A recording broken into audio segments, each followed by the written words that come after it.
السلام علیکم every one. تو آج میں آپ کے ساتھ ایک بہت امپورٹنٹ ویڈیو شیئر کرنے والی ہوں جو ہے دعا. تو ہم لوگوں میں سے بہت کم لوگ ہوتے ہیں جنہیں دعا کی توفیق ہوتی ہے. دعا ایک ایسی چیز ہے جو اللہ ہدایت دیتے ہیں, انہیں کو دعا مانگنا آتی ہے. مطلب کیا رہتا ہے نا کہ دعا مانگنے کے بھی ایک بہت بیسک ایٹیکیٹ ہوتے ہیں کہ کس طریقے سے دعا مانگنی چاہیے تاکہ آپ کی دعا عرش تک پہنچے. لیکن کسی کو نہیں معلوم ہوتی ہے. کوئی کیا کرتا ہے کہ دعا کے لیے انہوں نے صرف درود شریف پڑھی اور وہ اٹھ گئے, یا انہوں نے ربنا آتنا پڑھی اور وہ اٹھ گئے, دعا انہوں نے مانگی ہی نہیں. لوگوں کو لگتا ہے پتہ نہیں اتنی جلدی کیسے دعا ہو گئی, یا کسی کو ہم کو دیکھ کر لگتا ہے کہ ارے ان کی اتنی دعا لمبی چل رہی ہے, ایسا کیا مانگ رہے ہیں یہ. تو دعا آپ جتنی بھی لمبی ہو, دعا آپ کو پتہ ہی نہیں چلے کہ ہم کیا مانگ رہے ہیں اللہ سے دعا میں. مطلب آپ کو اتنا کھو جانا چاہیے اللہ سے باتیں کرتے ہوئے کہ آپ کو معلوم ہی نہیں چلے کہ کتنا وقت نکل گیا. تو آج میں آپ کو بتاتی ہوں کہ آپ کو دعا میں کیسے دعا مانگنی ہے کہ جیسے آپ کی دعا عرش تک پہنچے. نہیں تو آپ اگر اس طریقے سے دعا نہیں مانگتے ہیں تو آپ کی دعا عرش تک نہیں پہنچتی, اور آپ جتنی بھی دعائیں کر لیں گے آپ کی دعا قبول نہیں ہوگی. تو آپ کو سب سے پہلے کیا کرنا ہوتا ہے, آپ کو دعا مانگنے کے لیے سب سے پہلے اللہ کی حمد و ثنا بیان کرنی. اللہ کی حمد و ثنا بیان کرنے کے لیے ہمیں سب سے پہلے اللہ کے لیے تعریف کرنی ہے. تو اللہ کی تعریف کس طریقے سے کرنی ہے, ہم اللہ کے لیے ہمیں جو بھی تعریف آتی ہو ہم دل سے اللہ کے لیے تعریف کرنی ہے. جیسے ہم تیسرا کلمہ پڑھ سکتے ہیں, سبحان اللہ والحمد للہ ولا الہ الا اللہ واللہ اکبر ولا حول ولا قوت الا باللہ العلی العظیم. یا ہم سبحان اللہ والحمد للہ ولا الہ الا اللہ واللہ اکبر, یا سبحان اللہ وبحمدہ سبحان اللہ العظیم, ہم یہ پڑھ سکتے ہیں. یا ہم یہ بھی پڑھ سکتے ہیں لا حول ولا قوت الا باللہ العلی العظیم. تو اس طریقے سے ہمیں اللہ کی حمد و ثنا بیان کرنی ہے. یہ پڑھنے کے بعد ہمیں سورہ فاتحہ پڑھنی ہے.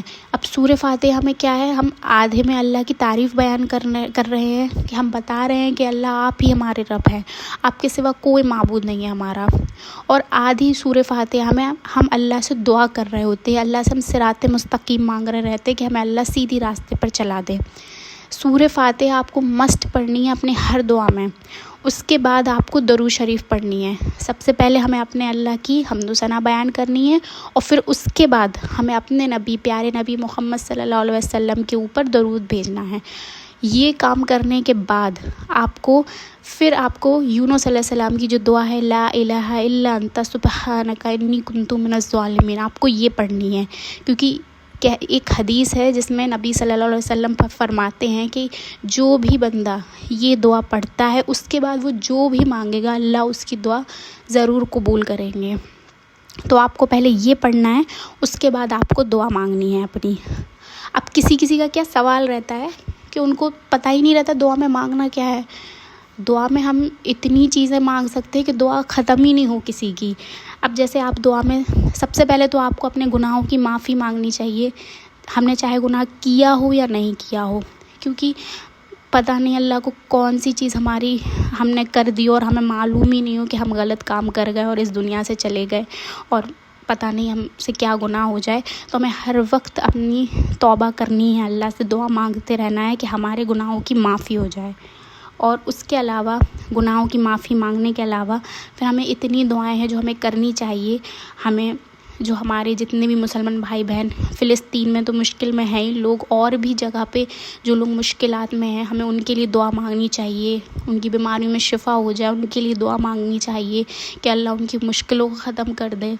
اور ہمیں جو بھی ہمارے جو لوگ ہمارا ساتھ چھوڑ کر چلے گئے, ہمارے اپنے یا جو بھی جن سے بھی ہم جڑے ہوئے تھے, ہمیں ان کے لیے دعا مانگنی چاہیے. کیونکہ ایک نہ ایک دن تو سب کا وقت آنے والا ہے, تو ہمیں ان کے لیے بھی دعا کرنی چاہیے.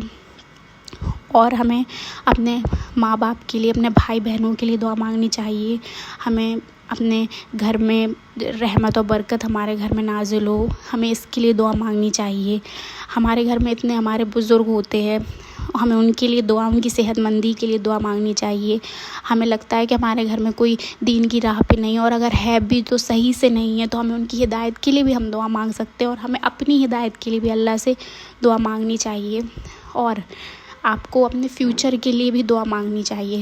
اب آپ کو لگتا ہوگا ارے یہ چھوٹی چھوٹی سی باتوں کے لیے ہم اللہ سے کیوں دعا مانگیں. ہمیں چھوٹی چھوٹی سی بات کے لیے بھی اللہ سے دعا مانگنی چاہیے. آپ کو یہ نہیں سوچنا چاہیے کہ ارے اتنی چھوٹی سی بات تو ایسے ہی ہو جائے گی. نہیں, آپ کو یہ پتہ ہونا چاہیے کہ پیڑ کے اوپر سے ایک پتا بھی گرتا ہے نا, وہ اللہ کی مرضی کے بغیر نہیں گرتا. تو آپ کو اپنی چھوٹی سے چھوٹی چیز کے لیے بھی اللہ سے دعا مانگنی چاہیے. اللہ کو بتانا چاہیے کہ ہمیں یہ ہم مانگ رہے ہیں اللہ سے. اس کے بعد آپ کو اپنی آخرت کے لیے دعا مانگنی چاہیے.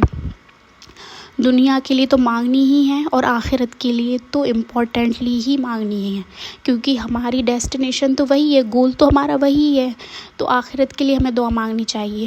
اب بہت سے لوگ کیا دعا مانگتے ہیں, ہمیں جنت نصیب فرما دے اور بس آمین, ختم ہو گئی دعا ان کی.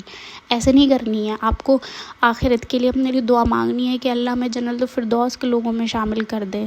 ہمیں یہ مانگنی ہے کہ ہمیں جہنم سے اللہ پناہ دے دے, ہمیں جہنم سے بچا لے اللہ.